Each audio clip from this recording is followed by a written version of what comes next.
Salam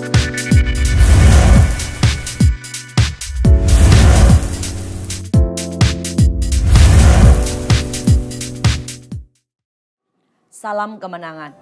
Inilah hari-hari Tuhan sangat-sangat merindukan kita bergerak.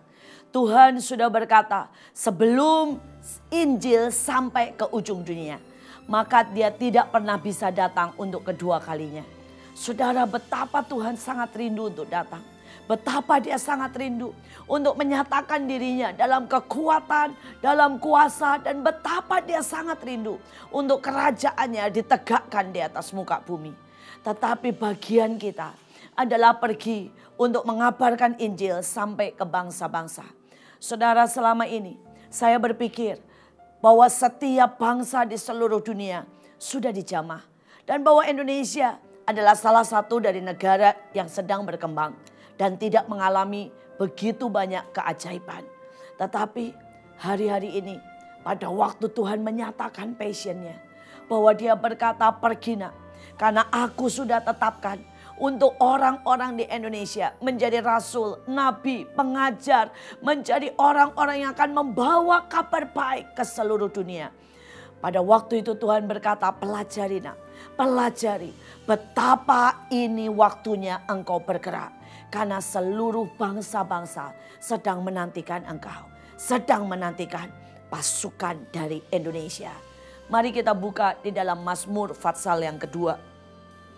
Mazmur Fatsal yang kedua ayat yang ke-8 berkata, mintalah kepadaku, maka bangsa-bangsa akan kuberikan kepadamu, menjadi milik pusakamu, dan ujung-ujung bumi menjadi kepunyaanmu. Engkau akan meremukkan mereka dengan gada besi, memecahkan mereka seperti tembikar tukang periuk.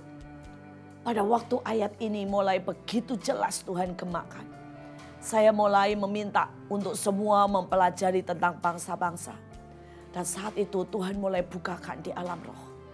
Saudara, dimulai dengan 800 juta jiwa di India di bawah garis kemiskinan. Beberapa mereka sangat miskin. Sampai mereka tidak bisa lagi memakan makanan biasa. Tapi mereka makan hanya dari sisa-sisa pembuangan. Kemudian itu mereka masak lagi dan itu yang mereka makan. Beberapa sangat miskin. Sampai akhirnya mereka menjadi kanibal. Mayat yang mengalir di sungai Gangga diambil, dipotong untuk mereka. Ini terjadi di zaman ini. Saudara, pada waktu saya mulai tahu betapa gentingnya di Thailand. Lebih dari 50% mengalami kegoncangan, mengalami jiwa yang terbelah. Mereka tidak tahu apakah dirinya wanita atau pria.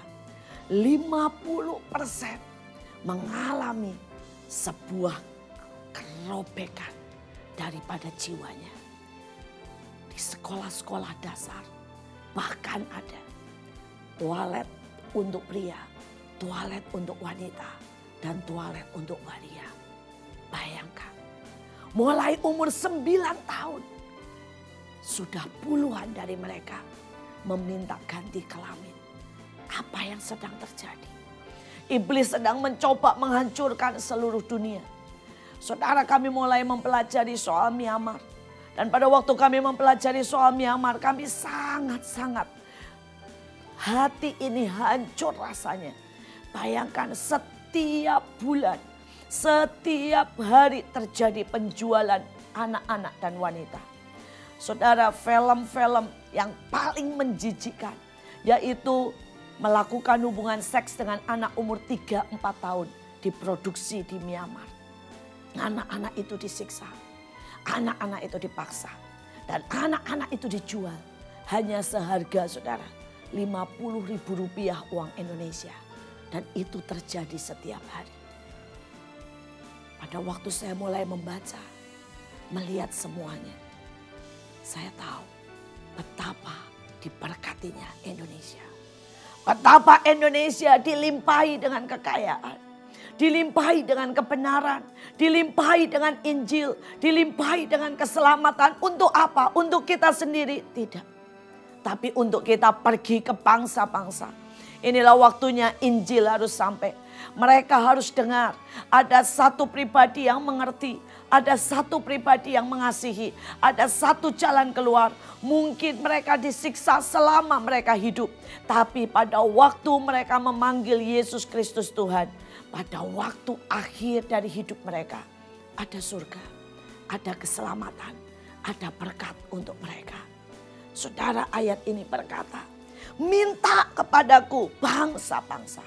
Tuhan hari-hari ini sedang menunggu anak-anaknya yang berkata, berikan aku Korea Utara untuk aku memberkati. Berikan aku India untuk aku berdoa. Berikan aku Myanmar untuk aku pergi menginjil. Berikan aku Malaysia untuk menjadi pendamai di sana. Berikan aku Tuhan bangsa-bangsa. Saudara, mungkin itu negara-negara di Asia, bagaimana dengan di Eropa? Semakin kami melihat semakin mengerikan. Hari ini kekristenan di Eropa turun tinggal 1%. Tinggal 1%. Negara yang dulunya mengalami revival. Negara yang dulunya membawa kegerakan dan Injil sampai ke seluruh dunia. Hari ini mereka tidak percaya. Hari ini agama dilarang diajarkan di sekolah-sekolah. Kenapa? Karena roh penyesat itu, roh antikris itu sedang datang dan sedang menguasai dunia. Karena itulah ayat 9 dengan jelas berkata, engkau, yaitu kita, generasi terakhir, yaitu bangsa-bangsa, sedang mengalami kegoncangan dan kitalah pasukan Tuhan akhir zaman. Generasi dari Raja Wali, generasi Yoel sedang dibangkitkan, akan meremukkan mereka dengan gada besi. Siapa yang kita remukkan? Bangsa-bangsa? Bukan. Tapi roh-roh di udara yang menguasai, yang membelokkan mereka dari kebenaran, yang menjauhkan mereka dari pencipta mereka.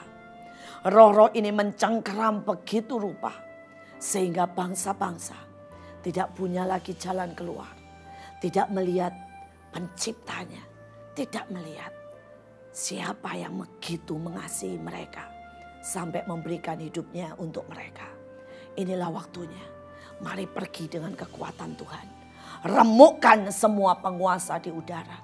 Mari ini waktunya untuk melakukan peperangan rohani atas bangsa-bangsa. Mengoyak setiap tudung yang ada di atas bangsa-bangsa yang membawa kepada penyesatan.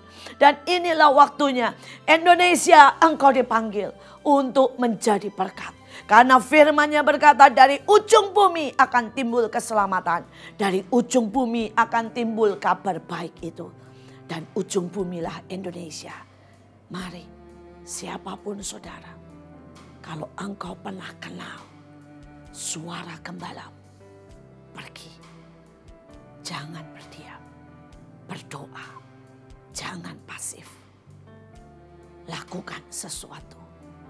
Minta bangsa-bangsa, adopsi bangsa-bangsa di hadapan Tuhan dengan cerit berkata, selamatkan mereka seperti engkau menyelamatkan Indonesia. Mari kita berdoa. Tuhan, Bapa, berdoa dimanapun kami, Tuhan, beri sebuah bangsa di hati kami. Dan biarkan kami menjadi pasukan yang tidak terhentikan. Buat kami Tuhan mulai mengerang. Mulai memohon ampun untuk bangsa-bangsa. Mulai bersyafaat. Karena kami tahu ini hatimu. Hatimu untuk bangsa-bangsa itu diselamatkan. Hatimu untuk bangsa-bangsa itu menerima kebenaran. Hatimu untuk bangsa-bangsa itu dibalikkan dari jalan-jalannya yang jahat. Menuju terang-Mu yang ajaib. Tuhan, kami tahu. Kami bangsa Indonesia. Bangsa yang di ujung bumi. Bangsa yang ada di pulau-pulau. Engkau pilih untuk memberitakan kebenaran. Menggelar karpet merah. Sebelum kedatangan-Mu yang kedua kali. Urapi kami Tuhan.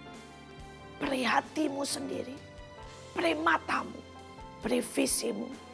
Supaya bangsa-bangsa dimenangkan bagi engkau. Dalam nama Yesus kami berdoa. Kami terima kuasa itu. Kami terima semua mandat ini untuk bergerak ke bangsa-bangsa. Amin. Pergi dan jadikan semua bangsa murid Tuhan.